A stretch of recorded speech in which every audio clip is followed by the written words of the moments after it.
Bien, ce tableau parle des cycles de Kondratiev et plus spécifiquement de la place de l'immobilier dans une allocation d'actifs adaptée aux différentes saisons des cycles de Kondratiev.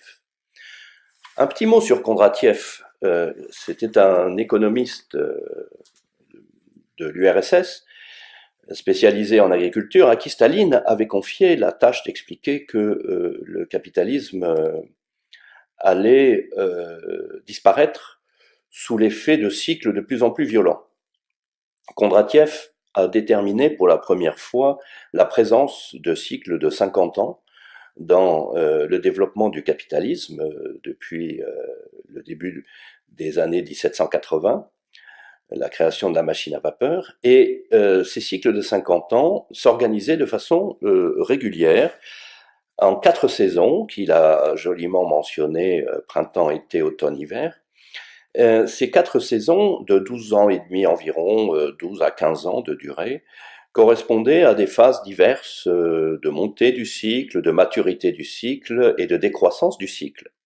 Chacun des cycles de Kondratiev correspond à un moteur de croissance particulier. Ce sont en fait, on passe d'un cycle de Kondratiev à un autre par une rupture technologique, une rupture également sociétale, dans la formation, dans la façon dont les sociétés sont organisées.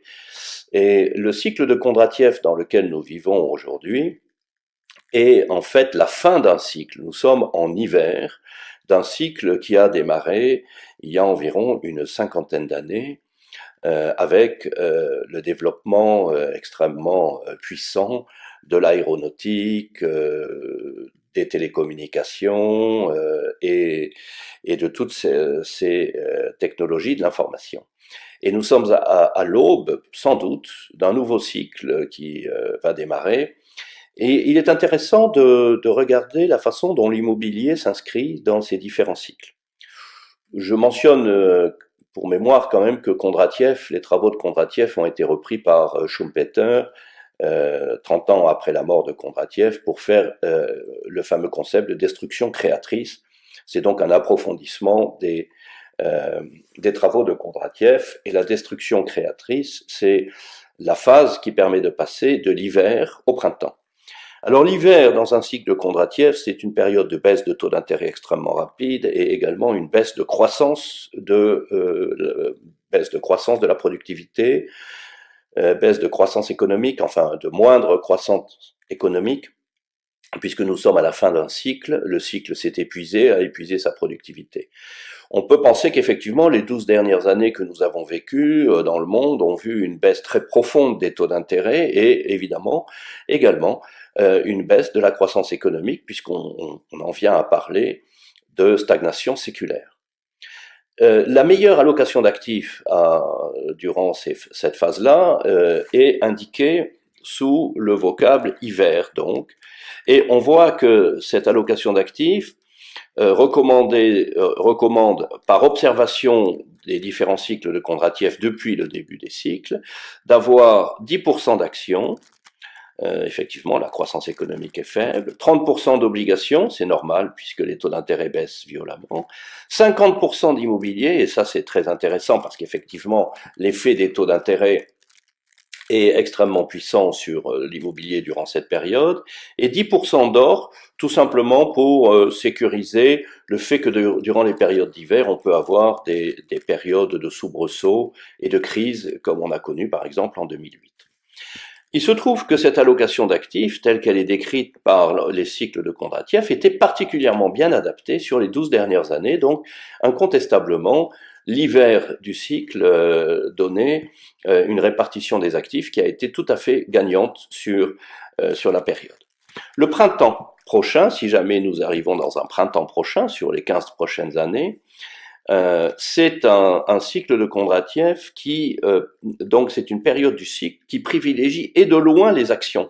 Car en effet, le printemps, qui est donc le redémarrage sur un moteur nouveau, de croissance nouvelle, donc ça peut être les nanotechnologies, la robotique, l'intelligence artificielle, enfin tout ce qui nous fait rêver. Incontestablement, c'est une période de croissance forte, durable, sans inflation. Donc les actions sont à privilégier. Le monétaire, les obligations sont à éviter absolument puisqu'on va assister à une période de remontée des taux d'intérêt durant cette période-là, chose que nous sommes en train d'enclencher dans le monde. Le monétaire, eh bien, la période de hausse des taux d'intérêt favorise effectivement l'investissement en cash, et l'immobilier reste néanmoins extrêmement attirant durant cette période-là, ne serait-ce que parce que l'immobilier est tiré par le facteur croissance et non pas par le facteur inflation durant cette période-là. C'est-à-dire que la croissance économique permet d'avoir des valeurs ajoutées supérieures au niveau des entreprises, qui permettent donc d'obtenir des loyers supérieurs et également des taux de vacances en baisse. Donc, durant ces périodes-là, l'immobilier est aussi à privilégier. Donc, durant la période d'hiver, il était à privilégier. Durant la période de printemps, il sera à privilégier. Entre la période d'hiver et la période de printemps, il faut passer par une période difficile qui s'appelle la purge de l'endettement. C'est-à-dire qu'il va falloir passer par une période qui est encore inconnue, où l'endettement accumulé, on peut dire les scories accumulées par le cycle de Kondratiev précédent, c'est-à-dire l'endettement du système, doit être purgé, de façon à repartir vers un nouveau cycle. Nous sommes tous devant cette période de purge de l'endettement qui s'exprime aujourd'hui par la baisse programmée du bilan des banques centrales dans le monde, et personne ne sait encore quel effet cette baisse programmée des bilans des banques centrales, qui ont été largement inflatés après la crise de 2008, comment cette baisse va s'organiser et va impacter sur les actifs dans la période intermédiaire entre l'hiver et le printemps.